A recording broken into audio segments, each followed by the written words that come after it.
벗어도 되겠죠? 예. 같이 박수하겠습니다. 반갑습니다. 오랫동안 오고 싶었는데 오지 못하고, 사실은 8시부터 제가 지금 거의 이 마찬가지로 매주 목요일날 8시부터 전국을 대상으로 하는 화상 국민대회를 한 번도 빠짐없이 하고 있기 때문에 못 참석을 못했고, 오늘은 이거 강연 마치고 그냥 또 화상으로 이렇게 하게 되죠. 저 강경하면 뭐가 떠오르나요? 젓갈 떠오르시죠? 그런데 강경하면 우리 신앙인들이 떠올려야 할 곳이 있습니다. 그게 강경성결교회입니다. 이 강경성결교회는 신사참배에 맞서가지고 끝까지 신앙의 순결을 지킨 그런 곳으로 유명한 곳입니다. 그래서 지금 이제 강경성결교회 거기는 예배당을 또 복원을 하고 문화유산으로 만들어 놓고 있고, 또 강경에서 또 우리 생활하고 밀접한 관련이 교육과 관련된 것이 스승의 날이 시작된 곳이 또 강경입니다. 예전에 강경여고에서 시작된 것이 지금은 강경고등학교로 바뀌었는데, 그 강경고등학교에서 은사의 날로 시작돼서 전국에 퍼진 것입니다. 근데 이 두 가지를 왜 말씀을 드리냐면, 사실은 제가 4살 때부터 16살까지 그 강경에 있는 금강 에린원이라는 고아원에서 자랐습니다. 그런데 묘하게도 거기에 갈 때 저희들이 다닌 교회가 강경성결교회예요. 강경성결교회에 다니고 또 새벽에 일어나서 우리 원장님인 임도래 권사님께서 강제로 성경을 외우고 꼭두새벽에 일어나서 기도를 하고 또 찬송을 하고, 그때 늘 부르던 찬송가 중에 하나가 바로 여기 삼천리 강산 금수강산입니다. 딱 오늘 묘하게 이렇게 연결이 되네요. 그런데 이제 그 고아원에 있을 때는 내가 마음속으로 부모님 만나게 해달라고 기도를 했죠. 이불을 덮어쓰고 한만 기도를 해도 응답이 없어서 기도가 끊겼습니다.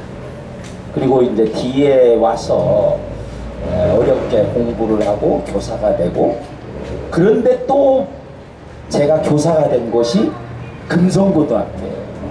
금성고등학교 어딘지 모르시죠? 금성고등학교는 호주 선교사가 세운 곳입니다. 사실은 부산에서 최고 먼저 세워진 교회가 부산진교회입니다. 초량교회라고도 하지만 사실은 부산진교회예요. 그 부산진교회 장로님께서 그 당시에 금성고등학교 제가 부임할 때 교감 선생을 하셨습니다. 그 바로 옆에는 일신여학교가 있습니다. 또한 기독교인들이 한마음이 돼서 독립을 외쳤고, 그래서 이거 참 묘하구나 이런 생각을 했습니다.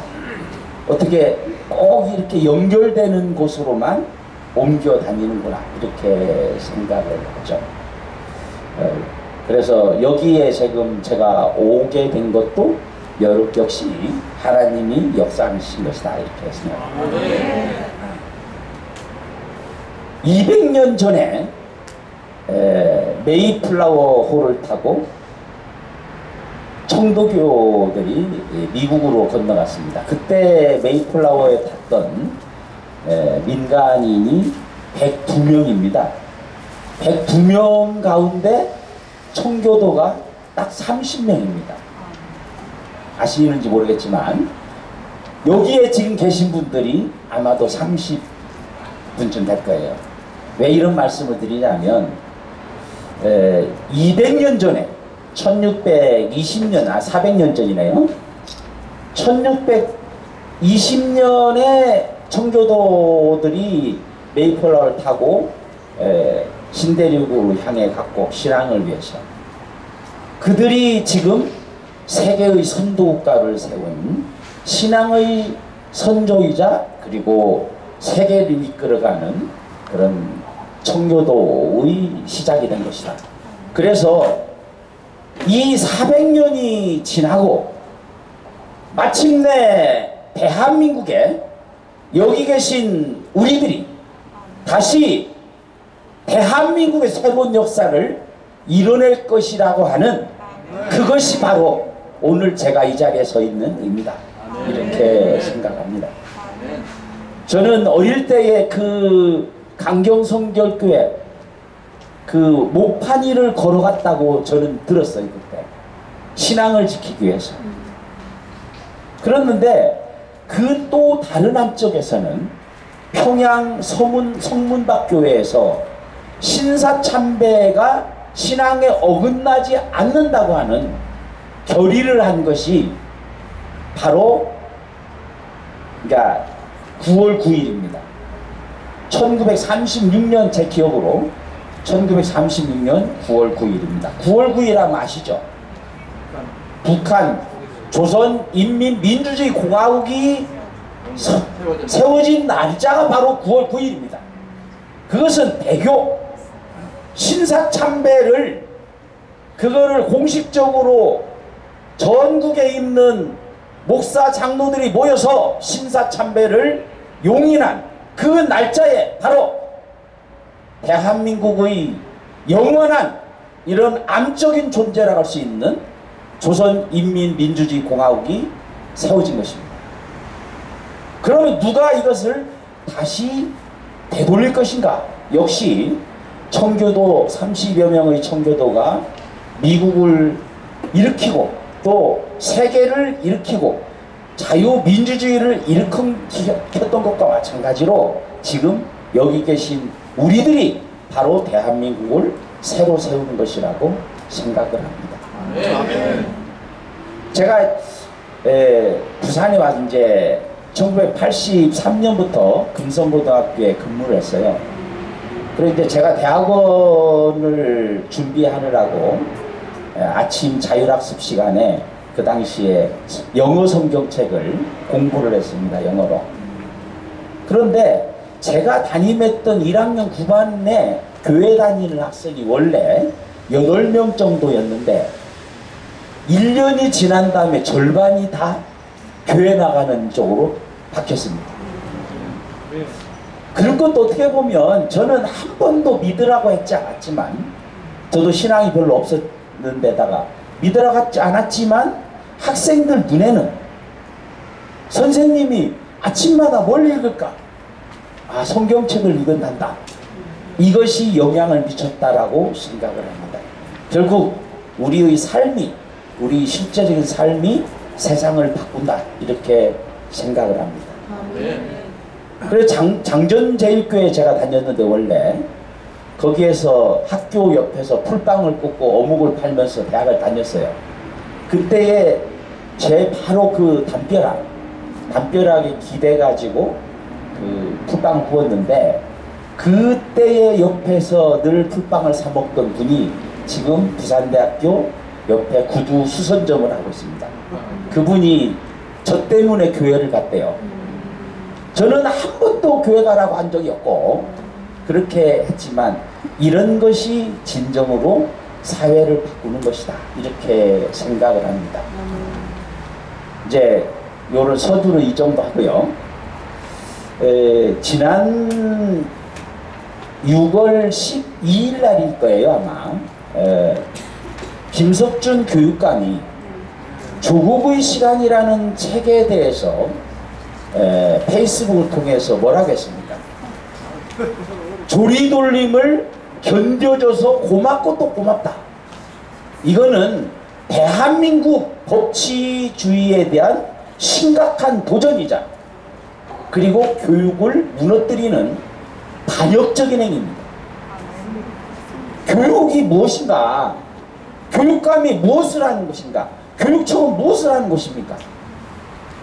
모든 학생들이 좀 더 좋은 대학에 가고 싶고 좀 더 좋은 직장을 얻고 싶은데 조국의 딸 조민 그 아들은 불법적이고 불공정한 방법으로 가짜 표창장으로 가짜 문서로 시험 한 번 거치지 않고 의사 직전까지 의사는 시험 쳤으니까요.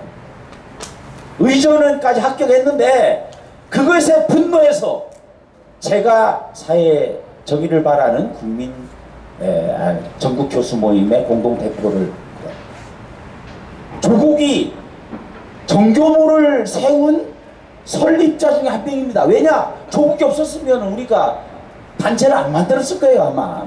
조국이. 그래서 우리는 그때 그런 말 했습니다. 조국이 조국을 구했다. 저는 그때 청와대 앞에서 이 조국이라는 이름 때문에 나의 조국을 마음 편하게 부를 수가 없다. 그래서 나는 조국이 너무나도 원망스럽다. 그렇게 말했는데 그러한 조국이 제대로 처벌도 받지 않은 채로 백주대로에 활보를 하고 법무부 장관이 되고 또한 지금이 물러나서도 여전히 떵떵거리면서 잘못이 없었다는 듯이 조국의 시간이, 그래서 제가 칼럼을 썼습니다. 조국의 시간이 아니라 조국은 참회해야 할 시간이다. 조국 참회의 시간이다. 조국 처벌의 시간이다. 조국 응징의 시간이다. 이렇게 하는 것이 맞지 않겠는가. 그런데 그런 자를 어떻게 부산교육의 책임자인 김석준이라는 이 자가 견뎌줘서 고맙다고 말할 수가 있습니까? 조리돌림을 당하는 것은 조국이 아니라, 조국의 가족이 아니라 대한민국입니다. 문재인 저자가 전 세계를 다니면서 얼마나 대한민국을 욕보고 있습니까? 그런데도 우리 부산 시민들은 도대체 무엇을 하고 있는지 알 수가 없습니다. 대통령 한 명 잘못 뽑으면 나라가 이 모양 이 꼴이 되는 것이고, 국회의원을 잘못 뽑으면 나라가 입법부가 엉망이 되는 것이고, 교육감 한 명을 잘못 뽑으면 부산교육이 이렇게 망가지는 것입니다. 그래서 제가 오늘 주제인 부산교육이 얼마만큼 망가지고 있는가 하는 것을 단적으로 보여드리고 싶습니다. 사실은 며칠 전인 2018년 6월 10일인가요? 아마 그때쯤 될 겁니다. 10일은 안 되겠네요. KBS하고 MBC 공동 토론이 있었습니다. 제가 이제 교육감 범보수 단일 후보로서 출마를 해서 김석준하고 토론했죠. 잠시 한번 들어보실랍니다. 너무나도 놀라운 이거를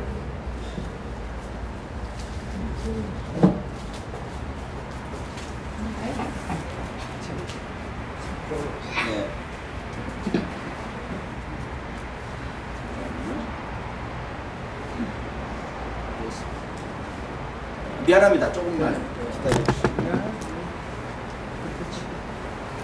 아수나루라고 하는 청소년 인권단체가 있습니다. 이 자들이 외치는 구호를 들어보십시오.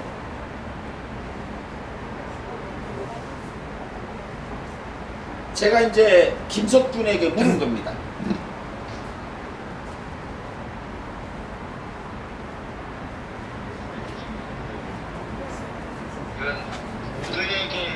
같이 고민해야 될 문제이긴 합니다만은 김석준 후보와 직접 관련되기 때문에 여쭙겠습니다. 여기 있는 첫 번째의 것은 것들인데 개학을 개같은 학교라고 비아냥거리고 있습니다. 옆에 있는 이 그림은 거기에 걸려있는 주장 중에 하나인데, 하나는 섹스할 권리, 가출할 권리, 섹스할 권리, 한 개가 수업을 듣지 않을 권리, 이런 가출할 권리 주장하는 것이 우리 청소년 인권단체 중에 하나인 수업을 거부할 권리입니다.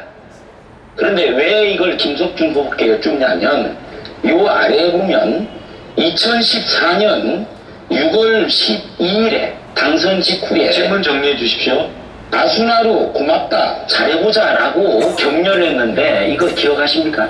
네, 답변 시간 30초 드리겠습니다. 그 선거운동 직후의 상황이라서 정확하게 기억나진 않습니다만 아수라노를 만난 건 사실이고 또 그때 아수라노가 어떤 단체인지 어떤 활동을 하는지를 정확하게 알지는 못했습니다. 그런데 제가 지난번에 이 동영상을 봤는데 파악을 하고 있는 것으로 봤거든요. 근데 그 옆에 보면 여기에 보면은 나는 처녀가 아니다. 여성 청소년에게 순결을 강요하지 말라. 이런 식의 주장이 되고 있는 청소년 단체에 대해서 어떻게 고맙다, 잘해보자. 이 고맙다라는 표현이 무슨 뜻이었는지는 알 수가 없어요. 이런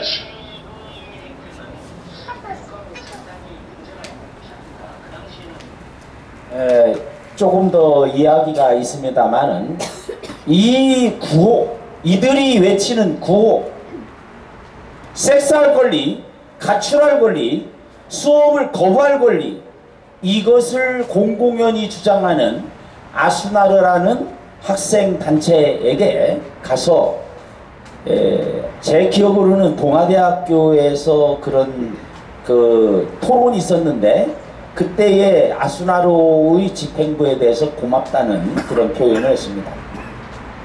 어떻게 이럴 수가 있느냐.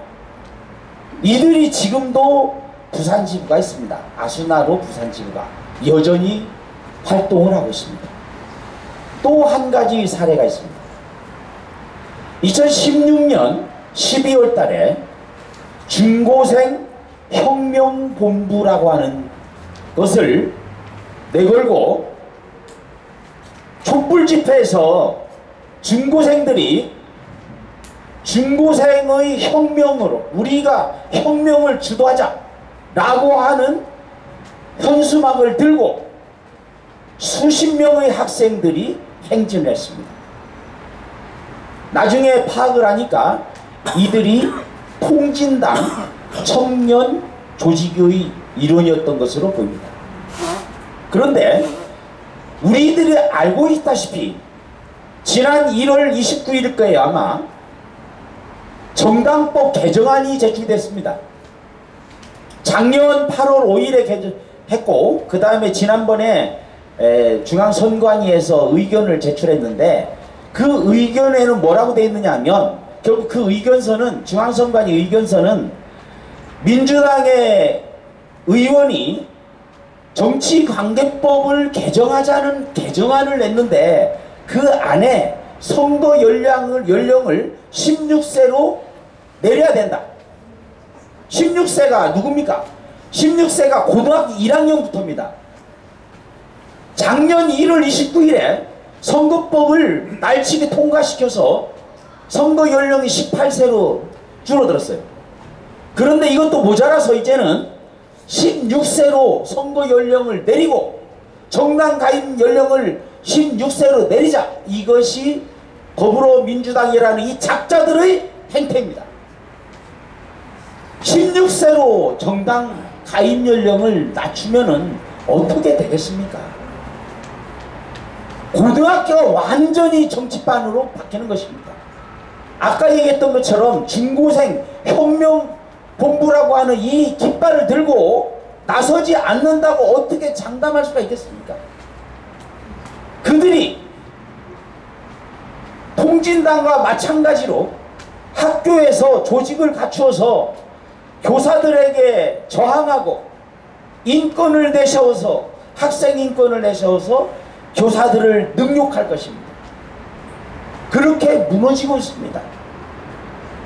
그런데 이런 것을 하면서 왜 우리가 이런 식으로 변해가고 있는가? 또 한 가지가 있습니다. 우리가 지난번에 차량 행진을 하면서 북구 쪽을 이렇게 돌았습니다. 뭐 때문에 돌았습니까? 주민자치 기본법 아닙니까? 주민자치 기본법의 이 암적인 독소조항이 뭐냐? 주민들만이 아니라 그 지역에 근무하는 사람들도 자치회의 일원이 될 수 있다. 이거 끔찍한 일입니다. 내가 해운대에 살면서 예를 들어서 A라고 하는 사람이 해운대 살면서 북부에 있는 어느 학교에 전교조 교사로서 근무를 한다면 그 교사는 그쪽의 자치회의 일원이 될 수 있습니다. 그에 따라서 그는 그 자치회의 양쪽 다 회장이 될 수도 있는 것입니다. 틀어질 수 있는 것입니다. 우리 모든 것을 틀어줄 수 있는 것입니다.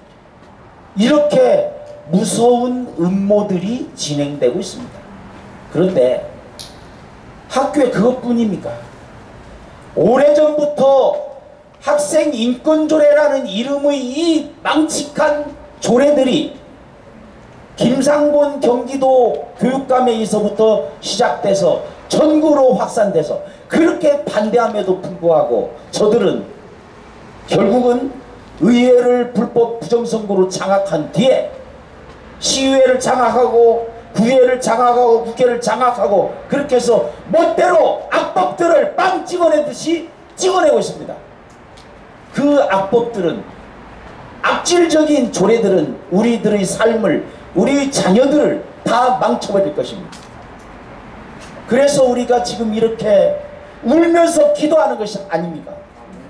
저는 어렸을 때 이후로 기도를 오랫동안 하지 않았습니다. 그런데 이 문재인이란 이 인간 때문에 제가 이따금 간절히 얘기합니다. 엘리야의 하나님, 나의 하나님 이 나라를 구하소서, 이렇게 말입니다. 어쩌면 문재인 때문에 나의 신앙이 돌아오고 있다, 이렇게 해도 볼 수 있고, 조국 때문에 조국을 우리가 구하기 위해서 나서고, 문재인 때문에 약해졌던 신앙이 다시 돌아온다. 역설적인 일이지만 그러한 것이 이른바 고난의 축복이 아닌가, 그렇게 생각을 합니다.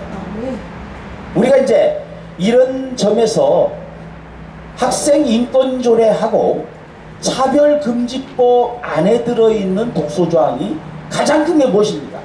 동성애 아닙니까? 동성애 옹호. 그런데 제가 기론평 교수님한테 이따금 그런 얘기를 합니다. 너무 종교적으로만 접근하지 마십시오.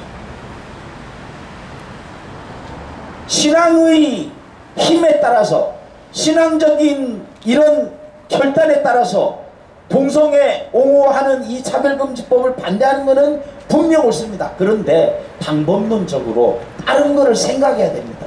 저는 감히 말합니다. 이 동성애 옹호라고 하는 것, 차별금지법, 요런 것의 뿌리를 쫙 타고 올라가면 1917년 러시아 혁명이 나타납니다. 러시아 혁명에서 이들이 교육법을 개정을 하면서 철저하게 지금 대한민국에서 벌어지고 있는 교육 망국의 형태가 1917년 러시아 혁명에서 그대로 나타나 있습니다. 러시아 대혁명 당시에 외교부 장관 했던 자가 골수적인, 그야말로 뼈에 사무쳐 있는 정도로 동성애자입니다. 동성애자를 외교부 장관으로 임명한 그 볼셰비키 혁명, 그리고 이전까지 금지되어 있었던 동성애를 합법화합니다. 러시아 혁명 정부는. 그리고 뿐만 아니라 동성혼까지 용인해 줍니다. 그렇게 해서 소수자라고 그 당시에 돼 있었던, 지금도 우리는 동성애자를 성적 소수자 이런 얘기를 합니다. 그 당시에도 똑같습니다. 소수자, 장애인, 동성애자, 이들을 통해서 그들은 혁명적으로 세상을 바꾸려고 했던 것입니다. 그때의 교육 현장에 외쳐진 구호가 영어식으로 트루 에듀케이션입니다. 이 트루 에듀케이션, 그것을 일본 사람들이 진교육으로 번역을 했고, 일교조를 그대로 본딴 전교조가 이거를 참교육으로 막 바꾸어서 결국 대한민국의 교육을 망쳐버렸습니다. 그래서 전교조가 말하는 참교육은 사실은 볼셰비키 혁명 1917년 2월과 10월의 러시아 혁명부터 시작된 것이다. 그런데 러시아가 어떻게 됐습니까? 결국은 일어나는 듯 했지만 그 잘못된 이념 바이러스에 의해서 러시아는 결국 문을 닫고, 소련이 문을 닫고 러시아 연방으로 가난한 나라로 탈바꿈한 것이 아니죠. 완전히 몰락한 것이죠. 그런데 역사를 우리가 뭐 때문에 배웁니까? 역사를 배우는 것은 그 역사를 통해서 다시는 우리가 그런 일을 반복하지 않기 위해서 아니겠습니까? 그렇다면 소련이 망하고 동구권이 다 몰락하고 그런 것들이 전부 다 잘못된 이념 바이러스 때문인데 왜 그들의 이 잘못된 이념 바이러스를, 그 행태를 이 대한민국에서 그대로 진행이 되도록 우리가 지켜봐야 하냐? 이것이 우리가 지금 이 자리에 있는 이유가 아닌가. 그리고 그것이 우리가 기도를, 대한민국을 위해서, 우리의 조국 대한민국을 위해서 기도해야 하는 이유라고 생각합니다. 시간이 많이 됐네요. 네. 우리는 어쨌든 어디선가 바로 우리 머리 위에서, 우리 발밑에서, 그리고 흐르는 강물 위에 작용하시는 하나님의 뜻을 믿고 30여 명의 청교도가 미국을 바꾸고 세계를 바꾼 것처럼 놀라운 기적 역사가 대한민국에 일어나기를 간절히 소망하고 그 출발이 바로 이곳일 것임을 믿습니다. 감사합니다.